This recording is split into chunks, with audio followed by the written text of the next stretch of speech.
Welcome, guys. Welcome. So, part two. Really, it's part one, but part two for us. We had a few issues with Mr. Andrew Dotson here. So, well, no issues personally, but issues with the technology. But yes, it's finally happening, folks. Can you believe it? Can you believe it? Yeah, I'm gonna insert children clapping here. Andrew Dotson, everybody. Yeah. Andrew Dotson, the Hey, legendary, man. the icon of YouTube. Mm-hmm. Yeah.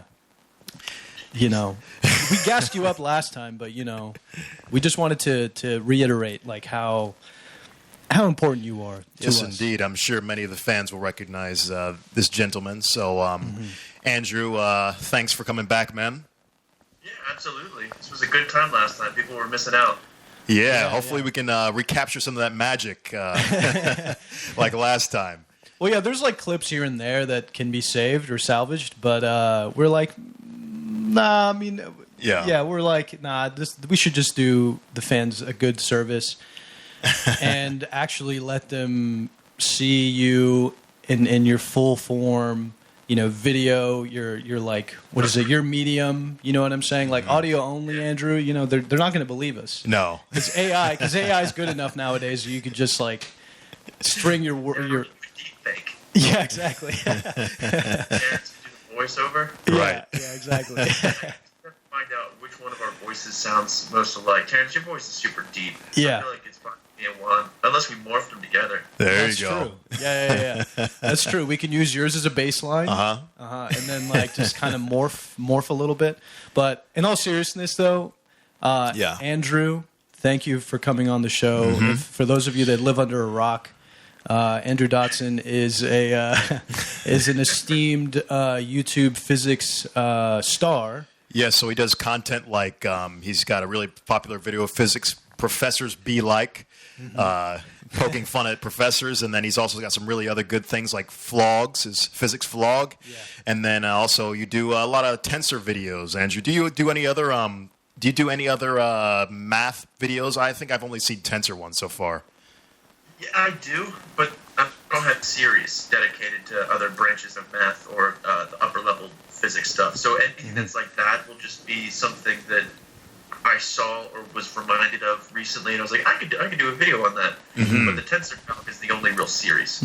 Okay, and actually, now that you mention it, I do remember one where you did the Mobius strip from what was it? Infinity War? I can't remember. Yeah. Okay. Getting the Eigen... Dude, The funny thing about that video was that one was not supposed to be like super popular because no one watches. So I think the making fun of the professors and poking fun of the professors one, those videos tend to always kind of do pretty well. Yeah. And, make light of this whole physics thing. But the heavier math and physics videos, no one watches those. And then this one that I make, everyone watched, and it was the one where I made a mistake. Like, that permeated the rest of, I don't know, let's call it 20 minutes, the rest of the 20, 30-minute video. Yeah. Oh, and man. It was the first and only video I made where I had to take it down and then redo it. Oh, man. That's got to hurt. Yeah, man. Well, Did it wasn't funny. did it mess up your view count? So I realized the mistake. Someone pointed out the mistake the first day, like within the first several hours. So before I was convinced that person was right, I just put it on a private or whatever so that I could think about it and think if I was wrong or not. So, and then once I realized that he was right, then I just deleted the video and uploaded later. So really there was no real harm done. Yeah. I thought that it was going to be hugely unsuccessful because for a heavier math video, those will only get X amount of views in the first place. And it kind of seemed to reach that. So I was like, oh well. I thought it was a good idea while it lasted. It ended up doing way better than the other videos, the other math videos. So Wow, that's crazy. I guess that Avengers clickbait was useful. It was the beginning of the video. I was like, the hardest part of this is determining what the boundary conditions are. So you guys gotta be careful with that. and then I proceeded to get the boundary conditions wrong. Yeah, that's how it goes. Yeah, funny enough, I remember watching that video and I was like, oh, this is cool, because I kind of like fangirled a little bit whenever they talked about, you know, like how to achieve this kind of, I guess, how to hack, you know, space-time to do all this stuff. And you're talking about the actual movie? The actual movie, yeah, okay. yeah. So the fact that you did the impossible almost. No, but the fact that you went ahead and did the challenge in a way was really cool, because I tip my hat off to you, because that takes, I mean, it's ballsy to kind of, you know, excuse my French, it's kind of ballsy to like to do that kind of stuff, like you're saying, put those ideas out there, like play with these toy models, and then if you like mess it up or something, because the physics community is very, how would you say, unforgiving, I think is. Yeah, you'll get destroyed if you mess up even a slight bit. Yeah, no, we've gotten that. Oh, we've gotten the brunt of that. Yeah, luckily too. the audience isn't as big as Andrew's, so yeah, we don't get completely. You're right. It can be very unforgiving, but luckily not too many people noticed at first. Yeah. But yeah, it could have gotten a lot worse. But yeah, it was just one of those things where, so for people who are watching the video, there's this clip in Endgame where Tony Stark says, like, find the eigenvalue of a Mobius strip, or find the eigenvalue of this particle, or whatever. So I was like, if we had to be able to make sense of that, if it had to mean something, how could we do it? How could we solve the problem? Yeah. So I came up with, you know, let's put a particle, confine it to a Mobius strip, and solve the Schrodinger equation for it. Mm-hmm. Yeah.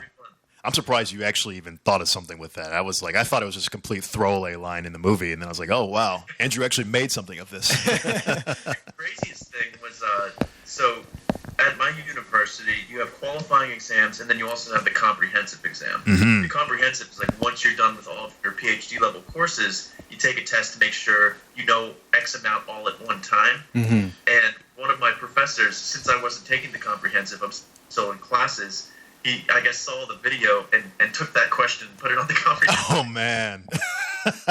So you're to blame. Yeah. For all the failing for everyone failing that exact question. Yeah. Source: Andrew's. Look to your left. Andrew is the source of this problem. I have to answer all of them, so that was, I guess, the one that most people opted out of. Makes sense. They should have watched your videos. Yeah, man. I'm all a little bit to blame here. Yeah. That's but funny. Cool, man. I guess we didn't explain either to the audience why this was part two, kind of in a way. We had a failing of the video last time, so just to address that for the audience in case you were confused earlier. Yeah. I realized we didn't say why. It was a non-commutative operation on the press record button. It's it's a feature apparently, not a bug. So as Andrew said, it's not a Balian. If you're a physics nerd, you will get what I'm saying. But so we're doing a little recap today. So I guess just because the audience might be unfamiliar. I guess, Andrew, let's just ask. I wanted to ask you, man, just to recap. So you're at New Mexico State University, is it correct? University of New Mexico. Oh no, he said. You're right the first time. Okay, yeah. So New Mexico State University, and you are in nuclear and particle physics, and you do research in proton spin. Would that be what you call it? There are certain observables that we like to calculate everything that you can. So I'm in the business of theoretical nuclear and particle physics. And a lot of what I can do right now can be tied to a big unanswered question in nuclear physics, which is, where does the proton get its spin from? So we have this little cartoon in our heads where it's the proton's made up of 3 quarks. Mm-hmm. And if you add up the spins of the quarks, they add like vectors. You get the total spin of the proton, spin of 1/2. Experimentalists found out like 20, 30 years ago that you don't get that answer. If you measure the spin distribution, those quarks only contribute about 1/4 around of the total spin of the proton. So now people are just trying to find out, where the hell is the rest of it? Where does it come from? So you can get that contribution from either the spin of the gluons as well as the orbital angular momentum of the quarks and the gluons. And we're just trying to find out how it's all divided. Right. Now, how far along in your process are you in that research? Have you made any headway on that problem, or is this a big problem that a lot of people are trying to solve? So I'm working on 2 research projects. One of them is a bit farther along than the other. When it comes to trying to find out how the stuff is distributed, that information is contained in what are called form factors. The names isn't going to do you any good, but basically when you calculate cross-sections, you can expand it into a bunch of terms. For those of you who are unfamiliar, a cross-section is kind of like a probability with units of area.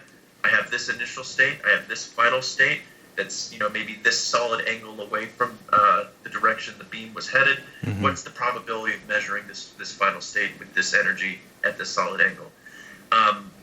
And you can find out a lot of things by playing with the initial states a little bit. Like, for example, you can polarize the beam so that your beam has spin in certain directions, or you can polarize the target, polarize both, don't polarize, you get the idea. And you can access these different terms that are in this expansion that way. And those terms may tell you about the spin, some may tell you about the momentum distribution. So it's kind of like, in expanding this, what can we calculate? And at the end of the day, we can always connect the dots to this unanswered question in nuclear physics about where the proton gets its spin. The other project that I'm doing right now has to do with actually one of those terms again. It's called the D term, and it's like the last unknown global property in nuclear and particle physics. We don't really know what it stands for, but long story short, we think it has something to do with like an internal pressure of the nucleon. When I say nucleon, I mean either proton or neutron. So when you come up with these models in your head, it's like how we want to be able to describe natural phenomena, nuclear phenomena, you have to have some model in mind with how this stuff works.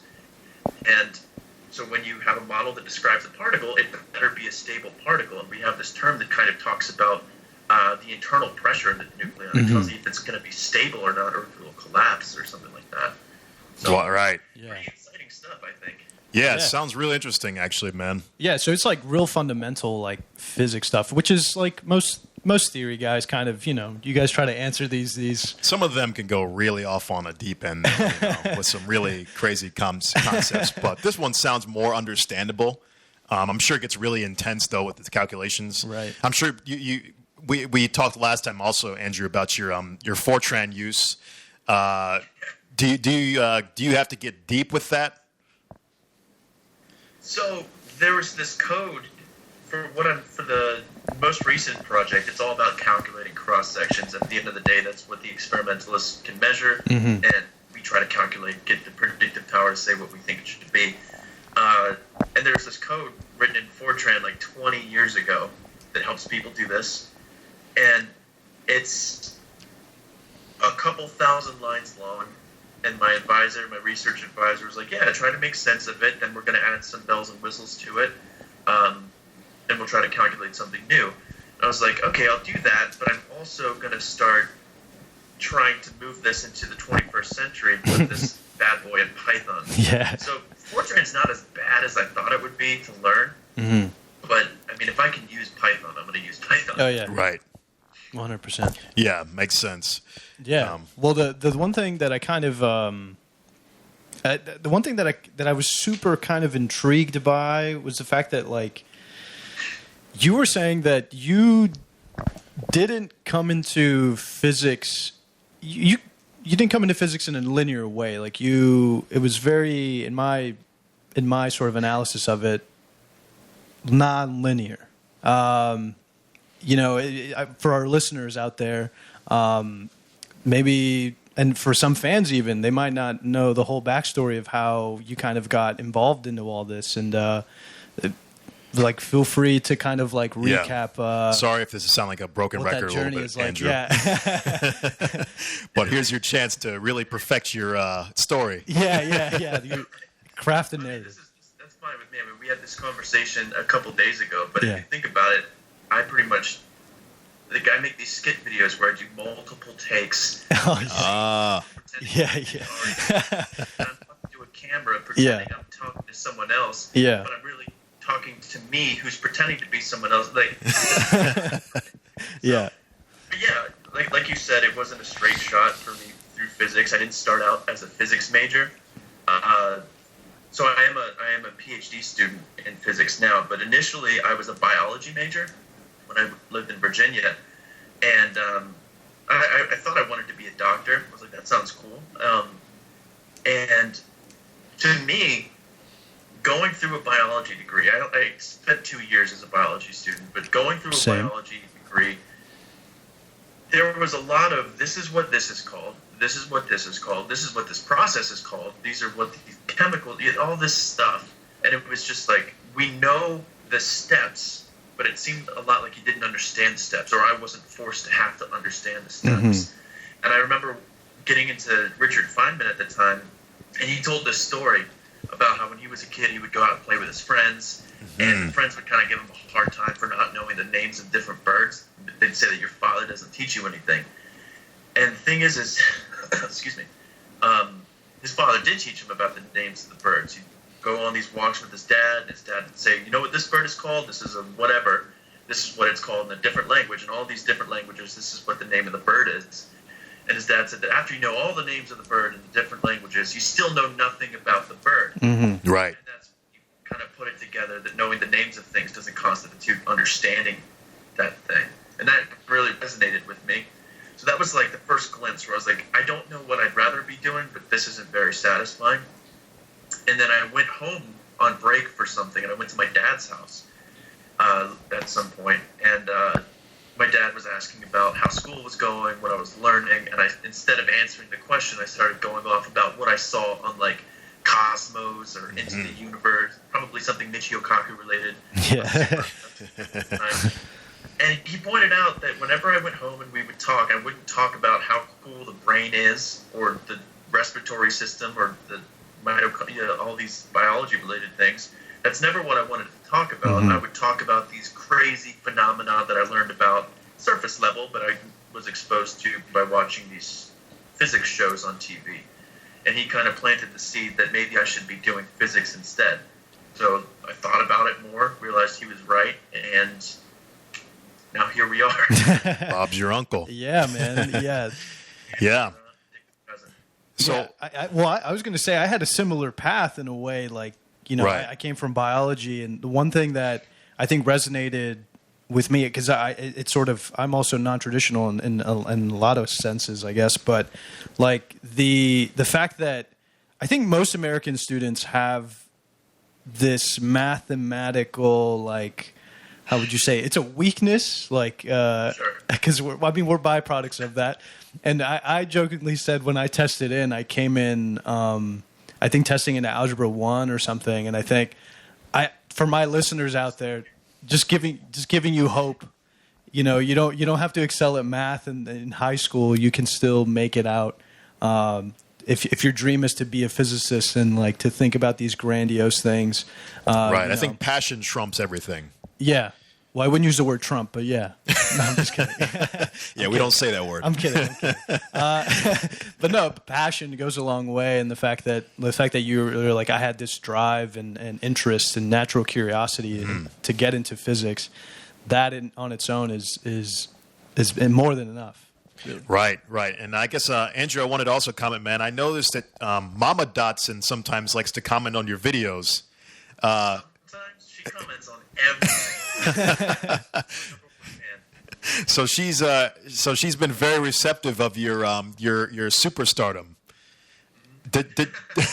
Has your mom always been a big part of support for you?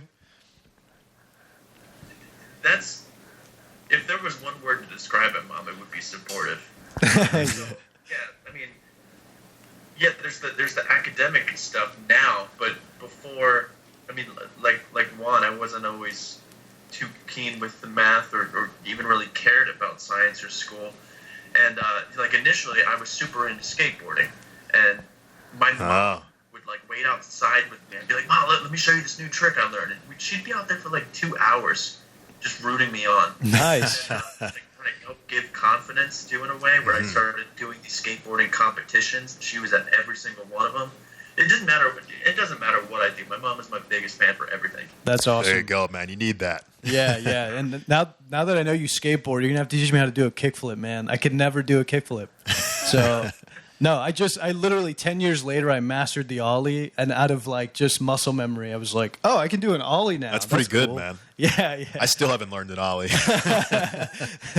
But I could never do the kickflip. So if I see you next time, I'll bring a board.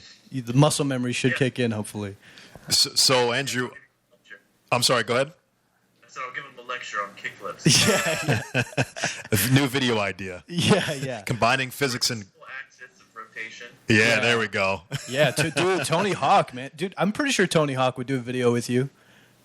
I'm sure he would. You laugh, but I'm pretty sure he'd be down. That'd be pretty interesting, actually. Yeah. So I think Tony Hawk was the first guy to do the 900, was it? Yeah. Yeah. I wanna say.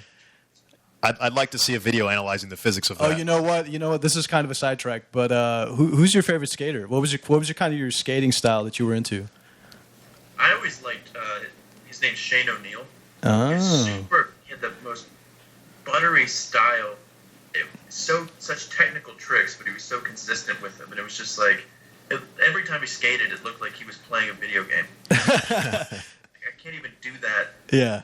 Like I would try to do what he's doing in skate, and I'd break my feet. That's funny, man. Yeah, my go-to was Rodney Mullen. He killed it. He's He invented like everything. Yeah, man. He invented street skating. It was cool. I think I saw a documentary on that guy. Yeah. He's from Gainesville. Pretty cool guy. Oh, really? Yeah. Oh, shout out. Shout out to Rodney Mullen.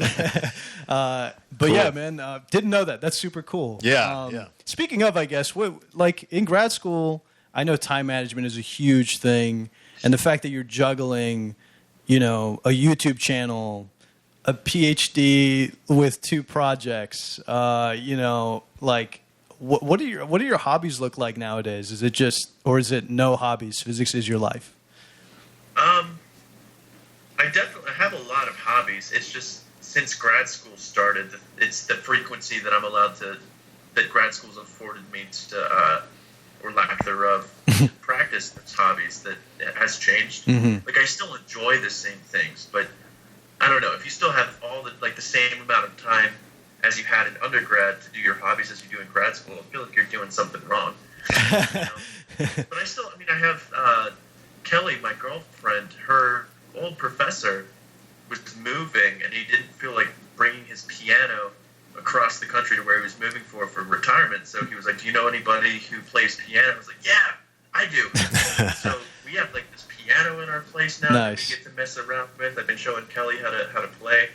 We've got some guitars and stuff. So cool. I still mess around, just not nearly as frequently.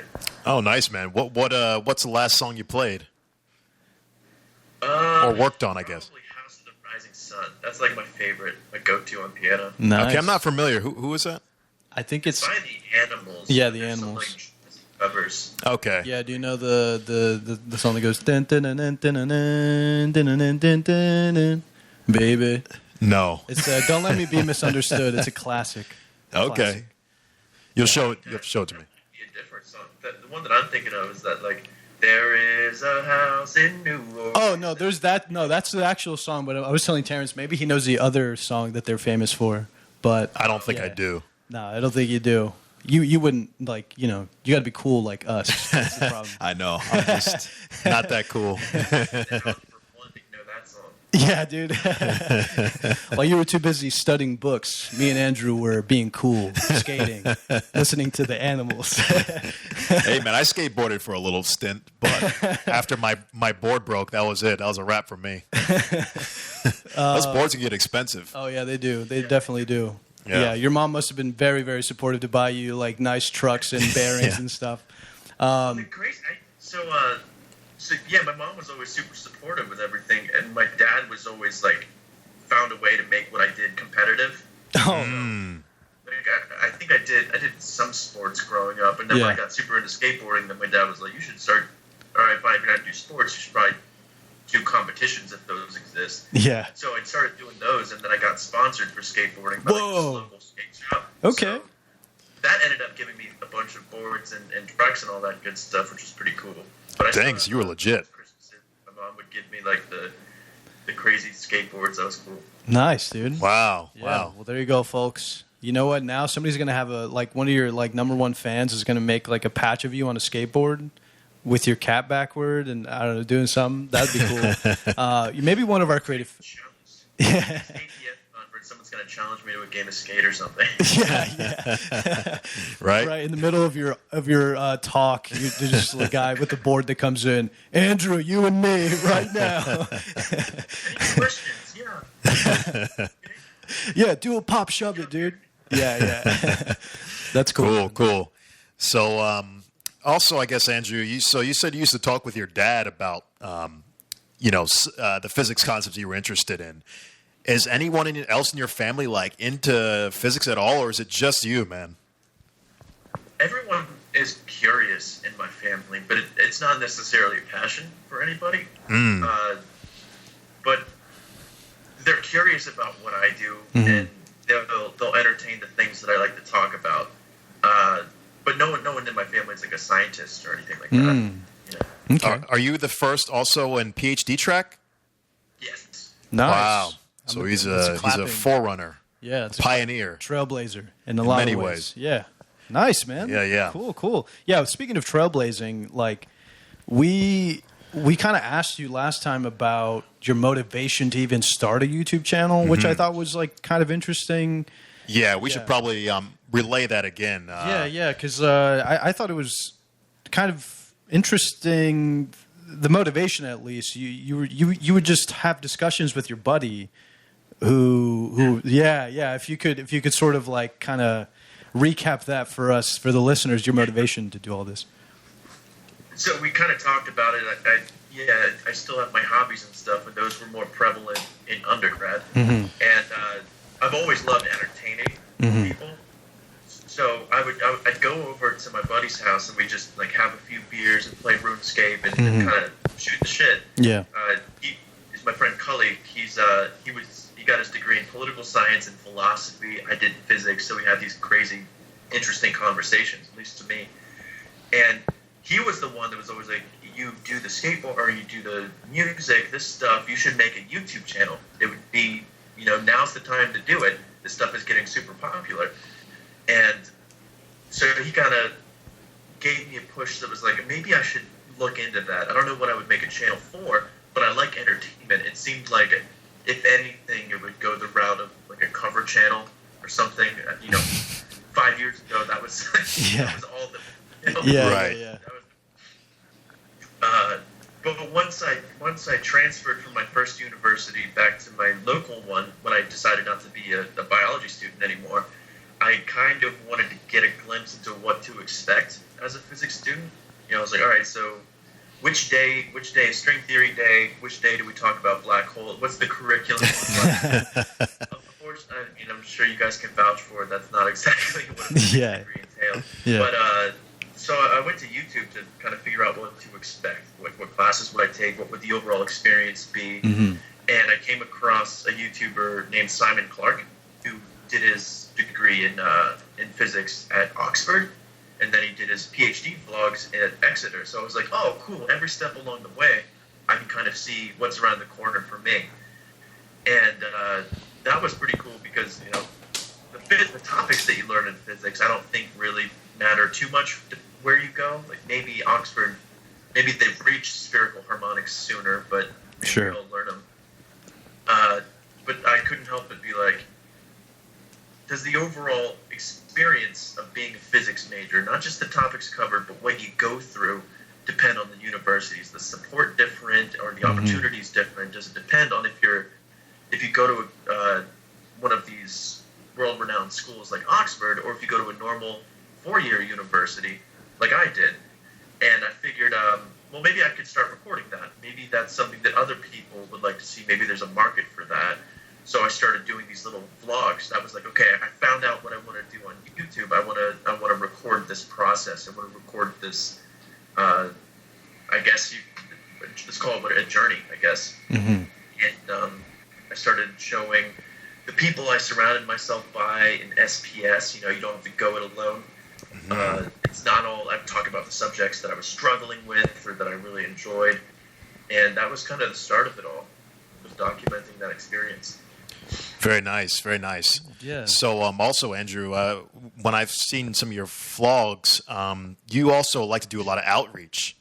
Do you think that's an important part of the PhD process for you? Because I know a lot of physicists would be like, oh, like, why are you wasting your time with outreach? You should be doing research all the time.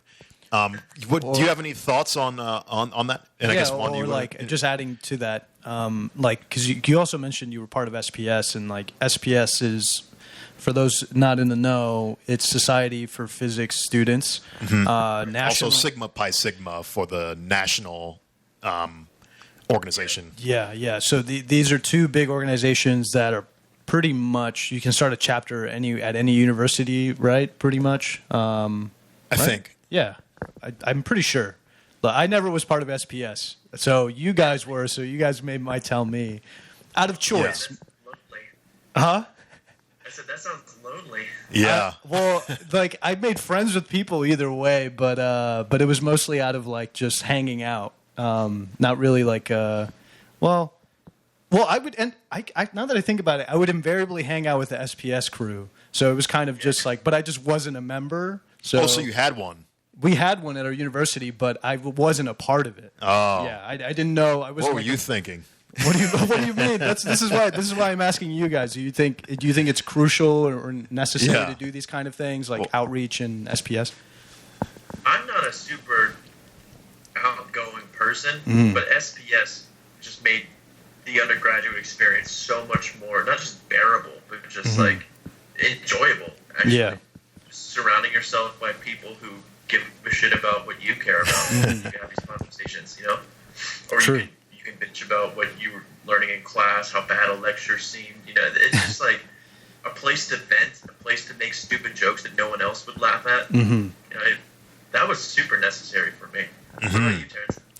Oh man, that was like a giant part of my experience. I really took SPS very seriously when I was an undergraduate, and I kind of had we did a lot of cool things. Like for our SPS, we actually went to SpaceX and also, a bunch of different places like Oak Ridge, Brookhaven National Lab.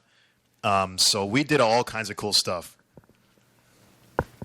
Oh man, yeah, we did the same stuff, similar. Like we would take these trips to NASA on the East, like in So you guys are in Florida? Yeah. Yeah, it was a long drive. Space Coast. So I'm from Virginia. So they have like one of the NASA places there. That was always cool.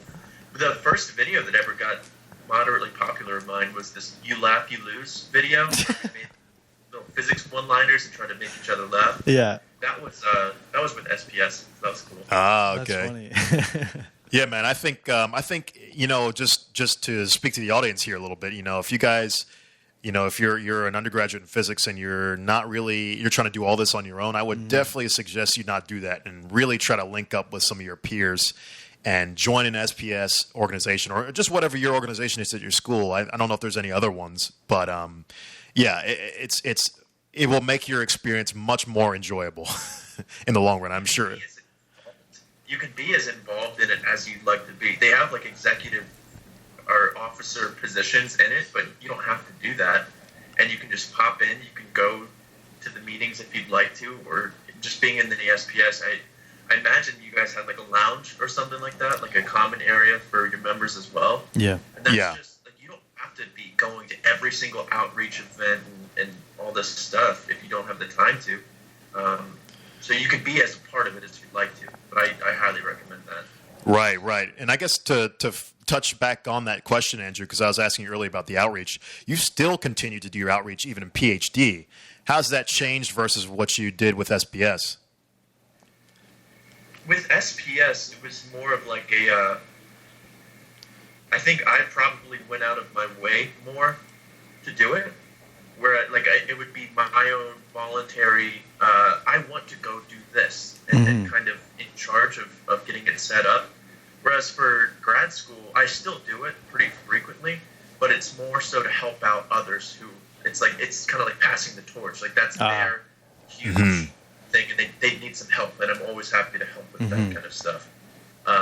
Now that I'm going into this is the end of my second year of grad school, the time is gonna. I'm telling myself I'm gonna have more time now since I'll be done with classes. But then I think I should finally be able to do more outreach because it's super rewarding, you know. Yeah. Yeah, so I guess cool. Andrew, I wanted to also recap on one of the things we asked you last time. So I know you mentioned that you were not going to stay in academia, but I wanted to I guess, touch a little bit more on it for the audience. No, he was. Oh, he was? Yeah, he's doing all research, baby. Oh, that's right. Yeah. Okay. I'm sorry. He's projecting his. I was like, he's projecting his own desires onto. He's like, that's right. So the plan was to do nuclear and particle research at all costs. Yeah. So then that means you're going to have a long trek. So you're planning on doing a postdoc after school, yes? It's not really a choice. True. Yeah. Doing theory. It's kind of a waiting game. Like there's going to be a lot of the way my one of my old internship advisors put it was if you want to do theoretical nuclear and particle physics, it's a lot like being a musician. If you are the best musician, you're going to be fine. You're going to be having gigs lined up for you. You're going to have lots of money, lots of opportunities. You're set. But if you're a very good musician, it's going to be a struggle. The local band is so good. It's like, yeah, but it's still the local band to play in bars and stuff. Yeah. That's your life as a theoretical nuclear physicist. You're either the best of the best and you're set, or you're going to do 4 postdocs until they get jobs first, and then sponsor. So true. Dang. Well, that's kind of true for every, like, even experimentalists are kind of dealing with that too, because and that's such a great analogy, by the way, because it's so true. You kind of, if you want to stay in academia, at least, you do have to go from gig to gig. You know, some people have postdocs. At least in my lab, we had a postdoc that was there for like 3 years, and I think the max is 4 in some places. Which is like, and some of them try to stay just because they want to find the next big thing, you know, the next big gig to get them out of where they're from. But yeah, I mean, look, more props to you guys. You know, just my hat's off to you. Someone's got to teach these kids. So how do I reach these kids? Yeah, someone's got to teach them physics. So and yeah, dude, you're such a great teacher, and like I'm pretty sure. Because you TA, you know, I think you said you TA'd modern physics, right? Technically it's called an SI, a supplemental instructor. Yeah. But splitting hairs, it's basically a TA. Right. So, like, for those not in the know, an SI is basically a TA, a teaching assistant who has a class that they kind of lead at one day of the week. They probably give students problems. You'll probably see this, like my undergrad, we had an SI for calculus. Same here. Typically for challenging subjects, we didn't have an SI for physics for whatever reason. There should have been, but there wasn't. And but nonetheless, like I was going to ask you how long? Because I actually really love TAing. I really enjoy teaching students. And I'm actually esteemed. I'm the department's head TA, by the way. So just hey, big man, humble brag. Talking to a big shot here. Yeah, humble brag. No, but I actually I wanted to kind of dive into this a little bit because your YouTube channel, you're naturally kind of a good orator and can give good descriptions of things. Mostly, I think, because your mastery of the English language. No, I'm kidding. But it certainly helps. It certainly helps. I'm kidding. But like, but no, obviously, you're a good person to describe certain things. And how many classes have you TA'd, and what were the roles that you were given? Because yeah, you have this one video. I'm kind of going off on a tangent. Yeah, you are. I am, but I'm mostly gushing. I'm mostly gushing here. Because there's this one video you posted, different types of TAs. Oh, yeah. That was a good one. Yeah, that's a good one. Go check it out if you haven't. It's really accurate. And I want to know what kind of TA you are. Aha, put him on the spot. Okay, so let me answer the first question first. Yeah. What did I TA for? So the first couple, I've done labs, like everyone, where you have some mechanics lab, and students who are learning about friction and torque and things like that. And it's more or less just, here's your handout. I went through this 45 minutes before the lab, and how to lab. So I'm the expert now. But yeah, so we did a few labs. Those ones they're not the most enjoyable to me. I don't know why. I guess, yeah, I don't know. I'd have to think about why those aren't the most enjoyable. But I really like the SIs. So I've done that for the mechanics class, I think, as well, where it's actually having the freedom. Maybe that's what I like, because I like the freedom to do it have my own format, and come up with problems that I think are important, and give it to the students. And if I think one day I shouldn't give them too many problems, I should just lecture on something that everyone usually has a hard time with, I have the freedom to do that. So I did that for mechanics, and I'm doing that for modern physics, which is like their first exposure to special relativity and quantum mechanics. Right. And I'm having a blast with that. I get to come up with problems of relativity and Schrodinger equation and stuff. It's fun. Yeah. But for students, because I think I give them higher level questions, but I try to make myself available. I want to make sure they know what's out there, but I'm not, really hitting them hard for not understanding this their first time around. But I want them to have the education.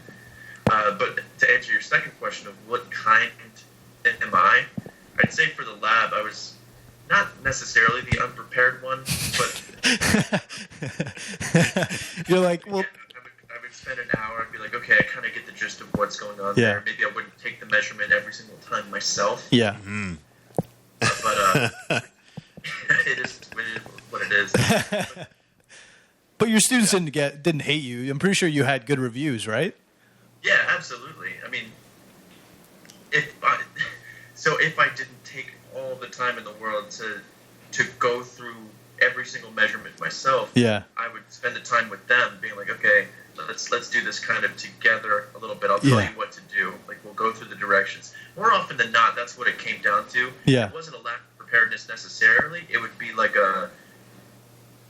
what is this quantity here? Yeah. And I would, if it's on page 1 of the lab and it's already answered their question. Yeah, so exactly. in that sense, I was unprepared. I didn't know exactly where everything was. Right. But then the other was obviously the theorist part as well. The thing about inertia is tensor. Inertia still doesn't sit right with me to this day. No? I have a bone to pick with it, because it's just like, I've seen on it's like inertia almost can be equivalent to mass in some sense. Analog. Yeah, I don't know if we want to go down this rabbit hole, but yeah, we don't. So I don't know if we're ready for that. But I think people get confused with what mass is, right? I think that's the thing. Like, some people say it's the amount of stuff that makes it up, and if you cling on to that, then if you go to inertia, how the hell are those related? But if you think of mass as saying, I apply a force, mass is the resistance to a linear acceleration. Right. When I apply a force, then the connection is like 1-to-1. Right. It's like it's like almost like mass is just like a proportionality constant at this point. Yeah. But so to continue on, what was I going to say? Well, actually, I wanted to kind of ask you: did your students know about your YouTube channel by any chance? There's always a point in the semester where, like, someone finds out. Yeah. Out of the back, and then they just announce it to everybody, and it's super awkward. Really? How does that unfold? Because I imagine, like, I imagine that's tricky for you. It would be super weird if my students knew that I had a science podcast or something. But for you, it's like it's even more serious. So how do you navigate that kind of thing? Well, it always starts the same way. It'll be like someone asks a question. They're like, I don't understand what linear polarization is, and I'll start explaining. I'll be like, does that work? I'll be like, yeah. By the way, I saw your YouTube channel. It's always right when I'm least expecting it. Yeah. Take it back. I'm like, yep. that's what I have. And then I kind of just try to steer the topic away. Yeah. Man, so I imagine now that you have like the level of YouTube stardom that you do have. Does your since you're an alumni of Old Dominion University, is that correct? Yeah. So the fact that you're an alumni from there, have they put that on the page yet? Like, famous YouTube physics personality Andrew Dotson. I haven't checked. I doubt it.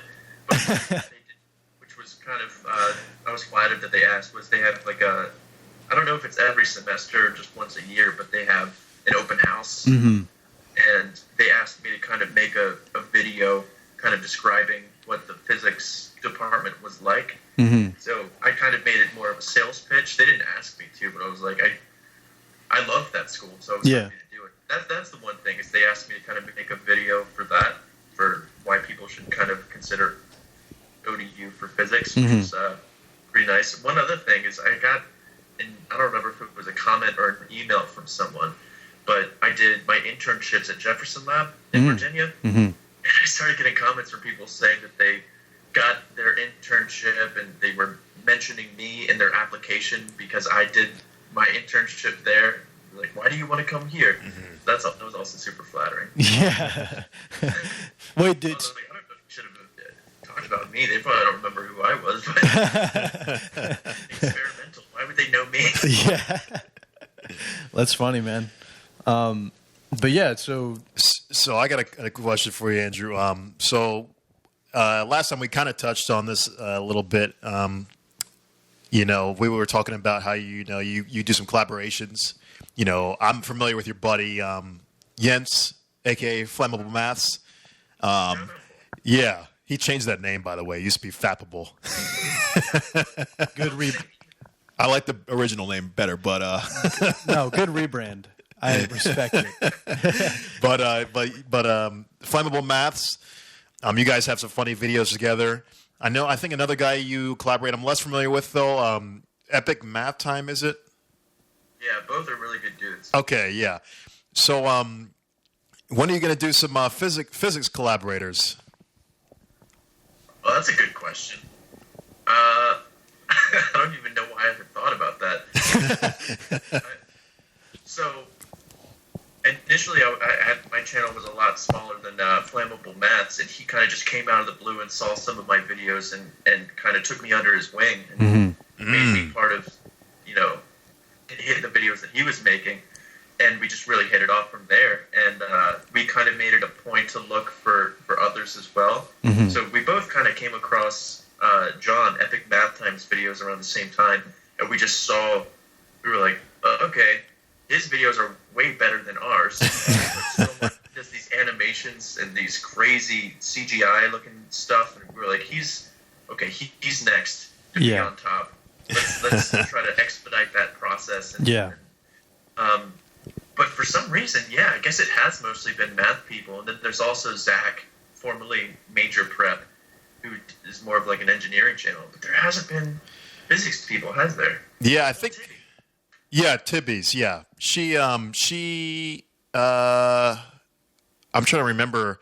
Did her videos do any equations, or was she mostly just like doing a vlog type deal? She does a lot of. She does some equation stuff where it'll be like that super calming outdoor setting with right, like stuff. Yeah. But she invited me to do this one video with her where it was. She did something similar with Jens, where it was like a $1 tensor versus a $500 tensor. Okay.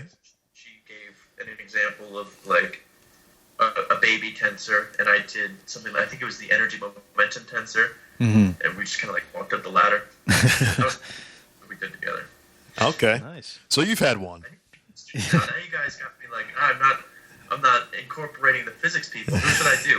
What do you guys think? Who should I try? That's a good question. Physics people are bigger. Yeah, you're kind of right. It's like the physics people are either too big, and then there's nobody really on the lower end Except for us, maybe. Yeah, except there are tiers to this. We're on the Z tier. Climbing up slowly. Slowly. Luckily, it's exponential, right? You hit a threshold, and then you skyrocket into. Would you guys be down to do skits sometime? Oh, absolutely, man. We have plenty of ideas. Yeah, I mean, this guy's always coming up with skits. Yeah, I am. You don't want to be in this head right here. It's just too. What is that joke that people say? Welcome to my twisted dark fantasy. Yeah. Or something? It's a meme. It's a joke. We'll talk about that more at some point. Yeah, man. For sure. There's but and honestly, well, actually, which YouTube channels? There are a couple big channels the physics that I can think of, but which ones do you look up to? Would you say? PBS Space Time for sure. Mm-hmm. Yeah. The thing about that channel is like they're entertaining, but they're not super surface level. I don't know how many videos they've seen, but like all of us have degrees in physics, and I'll watch some of those videos, and I'll have to rewind, like trying to wrap my head around something. Yeah. But somehow, like they wrap it up in this way to where it's for everyone. I don't get the formula, but they'll talk about path integrals. And it's like, how do you do that and have a million subscribers? Right. Oh, yeah. You actually, your answer kind of surprised me because I totally forgot about PBS Space Time. Yeah. They're such a good channel in terms of content, and like you're saying, they're not willing. I mean, they're not afraid to dive deeper into some of the more rigorous kind of physics, cutting edge stuff that most people kind of gloss over in detail. Some of the more important things. You're totally right about that. He would be an interesting guy to actually talk to. Well, I think it's multiple people on that channel. Yeah, I'm sure there's script writers and stuff, but I wonder if the face, I forget the name of the gentleman. Yeah, I forget too. I want to say it's like Mark or something. I think it starts with an M. Maybe I'm wrong. Can't remember. But yeah, I just have a huge amount of respect also for the amount of stuff that must go on behind the scenes to make sure not only do you know what you're talking, like having the nice analogies is great. No one's going to really mess with an analogy because it's not meant to be perfect. But I think his background is in astronomy or astrophysics. So then to talk about string theory and to be confident that you know enough to communicate that's so far kind of outside of your field. That's just like, I don't have how to do that. Yeah, it's ballsy for sure. Oh yeah, for sure. That I think. Well, the only channel that I could think of in terms of like that kind of early on, one of the early people that kind of latched onto physics YouTube was I can't even say his name. I always butcher his name every time. Juan Veritasium. Thank you. Yeah, and yeah. He's great. But he's been on the ground level since. I mean, 2011 maybe 2012? I could say a long time. Yeah, he's big time. I could see him. I could see you guys collaborating. You know what I'm saying? I could definitely see you guys doing something. But I get that we look alike. Weirdly, I don't think so. Not even close. Well, I don't get it, but the amount of the frequency of that comment. I'm like, what? Really? So many weird, like, you look like this person. Yeah. Some people will do. I'm like, I actually do see that. But then a lot of them, it's like, how can this many people be wrong? Yeah. Maybe they're just confusing. They're like, we know you're a physics YouTuber and you have facial hair, therefore you look like this guy. Yeah. It reminds me of that. Is it Role Models? That movie where it's the guy from American Pie. Yeah. And it's like, all right, Ben Affleck. Or no, the American Pie guy's in it, but it's Ant-Man's in it also. Yeah, all right, Ben Affleck. He's like, I don't look like Ben Affleck. He's like, you're white, so you look like Ben Affleck. Yeah. Right. Because I've been Affleck a million times. I'm like, why? Okay, there's a bunch of faces of Ben Affleck, but which one are they talking about? I guess are they talking about Fargo Ben Affleck? Are they talking about Daredevil Ben Affleck? Right. Which one? Or Mallrats Ben Affleck? Him outside smoking, and he's like super out of shape. Yeah. Well, man, I would love to be compared to a Hollywood superstar. or even a YouTube superstar, but I'm not at that level yet. But but still, man, that's awesome. I think I think that's I think a lot of collaboration. I think you could definitely get a lot of collaborations. In fact, last time we kind of teased you a little bit about not being on Twitter.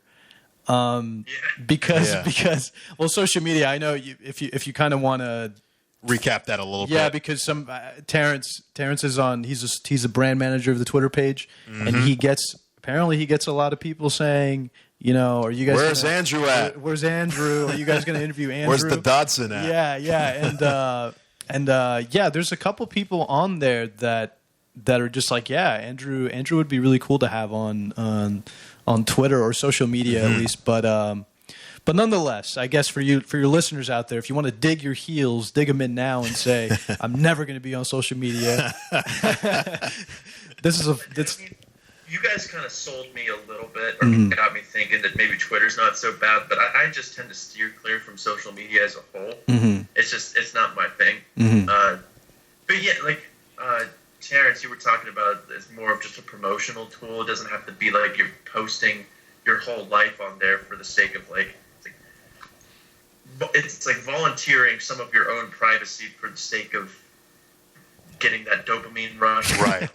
You pointed out that it's like you don't have to. You can use it for whatever you want. You can use it as a promotional tool, or just as a different platform of saying like, this video is done, or I'm working on this, or just that makes sense. So I think if I were to become more involved, it would probably be on Twitter. But we'll see. Yeah, because we interviewed a gentleman, a Twitter personality, who's an NSF fellow, Dylan Berger. He was like, "Wow, you guys had Andrew on. That's really cool." And he's 30,000 followers. I think, yes, right now, he's somewhere 30K, I think. Makes really good animations. Makes really good animations, and he studies theoretical physics at UC Irvine. I mean, UC. You're right. Riverside. No, Irvine. Oh, Irvine. Yep. Okay, cool. Yeah, we were trying to say you guys should link up. We think it'd be a good team up. Yeah, you guys would really get along. He's also got a comedic brain, so he's you guys should. What's that? Does he have a YouTube channel? Yes, he does. He has a YouTube. It's by the same name as his Twitter, Inertial Observer. But he just posts like animations. He doesn't really do much. Well, he has a couple videos now from the quarantine of live streams and whatnot. And I think he has one other video where he speaks talking about a tutorial on how to make his animations. That's awesome, man. Yeah, so he's got a YouTube page. You should check him out. Inertial Observer is his name. It's crazy how much just time that 5 seconds of animation is like. Yeah, that took me 6 hours. Yeah. That's what I asked him how the hell he even does that. And I guess you'll see it in the next podcast that comes out with him. Yeah. But yeah, I don't know how he does all that. Yeah, and besides him, I think there are a couple other people but it's still nonetheless a good tool to kind of use and for promotion and collaborations, most importantly, at least we think. But yeah, man. What's the time on the thing? Because I started a little bit late. I want to make sure the video doesn't cut off. Yeah, no, we're still good. We're about an hour in, but I mean, maybe we should probably ask Andrew what he might. I don't know if you have any questions for us or something. Maybe we can kind of like shoot off the cuff for a little bit. Sure. Absolutely, sounds good to me. Let's make this less about me. So how have you guys been? So in Florida, are you guys quarantined, or is it just like suggested at the moment? It's pretty heavily suggested because it's like the bars and everything, and a bunch of stores are closed. The school is closed right now. Switching to online only classes. Yeah, so we're pretty much quarantined. I've been trying to stay inside as much as possible. Me and Juan both. Yeah. So we're pretty locked in. We're trying to stay out. How have you guys been passing the time? Mostly just watching podcasts and then doing podcasts. Well, this guy watches. He's scheduled a bunch of podcast stuff, and he also watches podcasts. I don't. I'm writing a manuscript right now, so that's been how I'm passing the time mostly. So that has not been fun. What is your manuscript called? Like Mein Kampf? Shut up. Shut up. Mein Kampf 2.0. Yeah. No, I'm kidding. That's obviously a joke, but no, it's a lot to kind of do, and in fact, I also got sick. I got a cold. I suspect. I don't know. Couple maybe 2 weeks ago. But it lasted 10 days, and it was probably the longest cold I ever had. But probably not Corona because, I have another roommate, and we've both been fine, so. Yeah, well, that's what they think. And it takes like 14 days to get symptoms or something, right? Yeah. Yeah, but I've been around one for way longer than 14 days since the cold, so. Yeah, but nonetheless, I think a lot of us are, well, they're kind of saying that people are asymptomatic and stuff, but. True. A lot of people are asymptomatic, but who knows? Look, I'm 10% Italian, so it's kind of like, maybe the Italians are getting hit harder, man. Oh, you know what I mean? True. Andrew, I think he just revealed, like last time, he was like, so you said you were quarter Italian. Oh, okay. I'm Italian and Irish, so I'm hairy and pale. Speaking of... It goes good on you, man. Yeah. Like, it's funny because I recently watched... what is that movie? Goodfellas. Yeah. I had never seen it. So good. I had never seen it, and now I was kind of walking around the apartment, just being like, kind of doing an Italian guy, like just a New York Italian guy. Italian right hand rule. Yeah. Fucking respect me. You know what I mean? Like you gotta. The Italian one, and she sent me this care package, and inside it was penne. So what's your favorite Italian dish? I've always loved chicken parm. It's simple, so that's my favorite, I think. Yeah, same, It's man. hard to mess up. Yeah. Classic. It's so good. Yeah, man. See, there you go. Is that what you're eating for the quarantine, Andrew? Oh my god, I wish. Well, here we stocked up on some. We got like this air fryer, and we've been using it every chance we can. Mm-hmm. So we got like these like raw chicken wings and stuff. So we've been having wing night. Oh, nice. Old Bay wings. Nice. That works though. I think that sounds pretty good. Yeah, that's awesome. By the way, so you dropped the word manuscript, and you're not going to tell me what does that mean? What kind of? Oh. A normal manuscript. No, it's part of a manuscript for a paper, and then partly my thesis. So kind of putting all my projects together. My plan is to get a master's thesis along the way to the PhD. So just thought I would defend pretty much, and so yeah. I mean, it's funny enough. I'm such a perfectionist though, and it's due like in a week. And I'm like still putting everything, like the bow on everything, and I'm never going to be happy with it, I think. So I'm just so goes. Yeah, I'm just like, fuck. Condensed matter stuff, right? Yeah. Yep. So I do condensed matter experimentalist stuff. I work right now with a very popular compound called iron germanium tellurium in a certain ratio. So you have specifically iron 3 germanium tellurium 2, and then we sort of change the amount of iron content. So we can get iron 5 germanium tellurium 2. And we're looking at the properties of, well, at least for me, I'm examining the properties magnetically and electronically. Like measuring resistivity and whatnot? Yeah, doing transport properties and stuff. And transport, for those that don't know, is like examining how the electrons behave and how what the magnetism looks like. Pretty standard condensed matter for the stuff. Material. Yeah, so you're just characterizing this. And the interesting thing about these compounds, or these family of compounds, though, are that they kind of show, how would you say, an unconventional, what's called an anomalous Hall response. So you have traditional Hall response from typical good metallic conductors, but in this particular material, because it's ferromagnetic, you have what's called an anomalous Hall response, but even that anomalous Hall response is behaving unconventionally.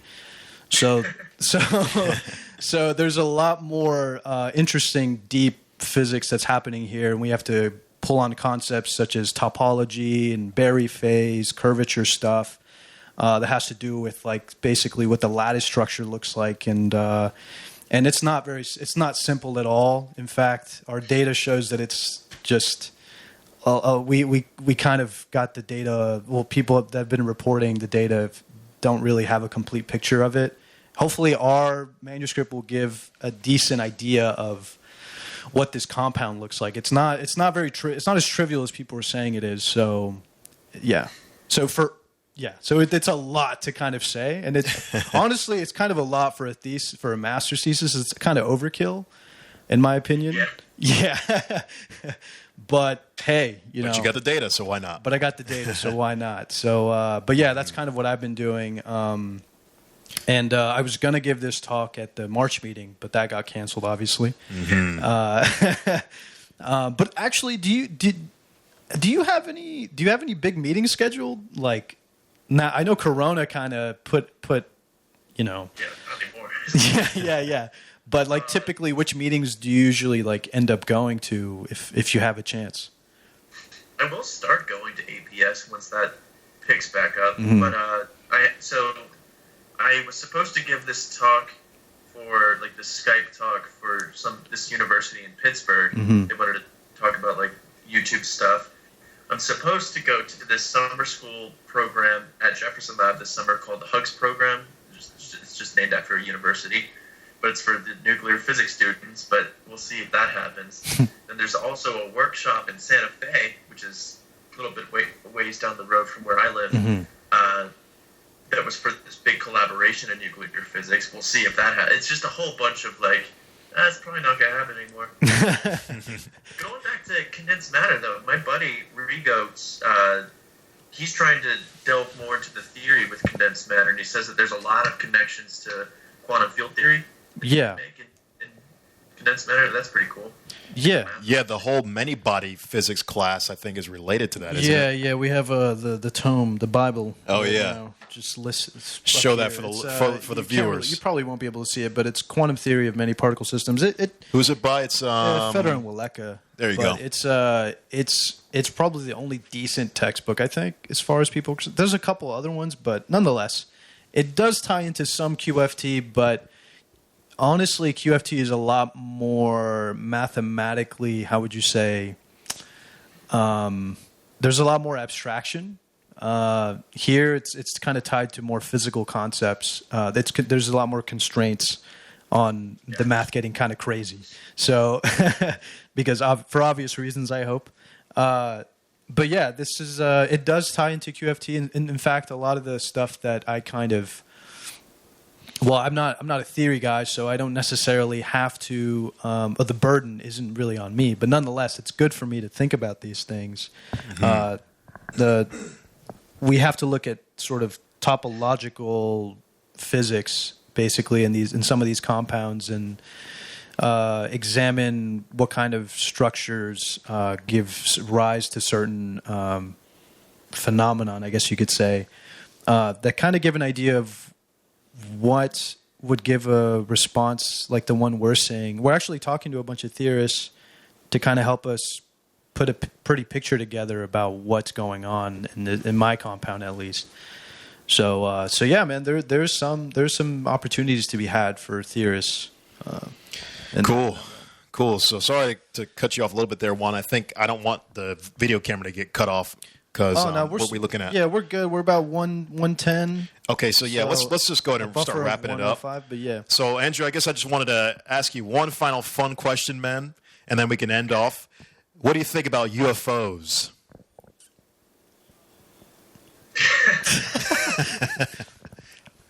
Well, we don't know what they are. It's in the name, I guess, right? Yeah. Mm-hmm.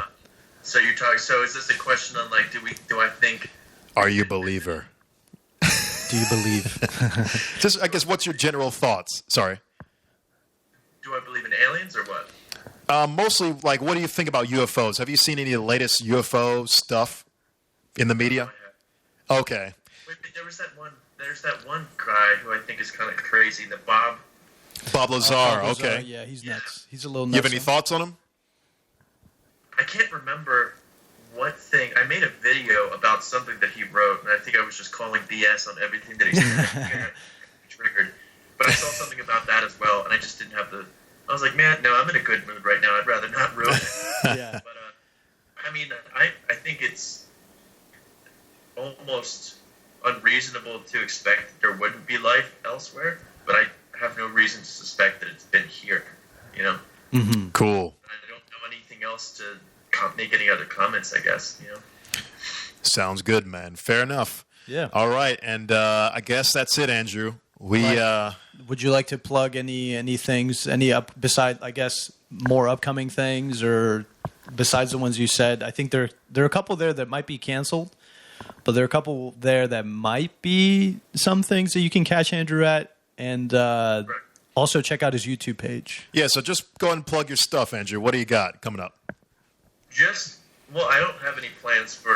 I'm probably just going to be messing around. Maybe make some more tensor calculus videos. Maybe a vlog of what I'm doing while in this isolated environment. But we just made a video, me, Flammable Maths, Epic Math Time, and Zach Starr, on just kind of poking fun at the whole online university situation and how much of a mess it is.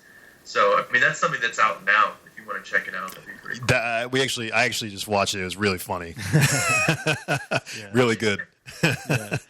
Cool, Andrew. So, talking to you. You too, man. Likewise, man. Awesome interview once again, man. And for the audience, you guys just make sure to subscribe to Andrew. Hopefully you see some more of him in the future. And signing off, thank you again, Andrew. Yeah, we'll see ya. See you around, bud. See you next time.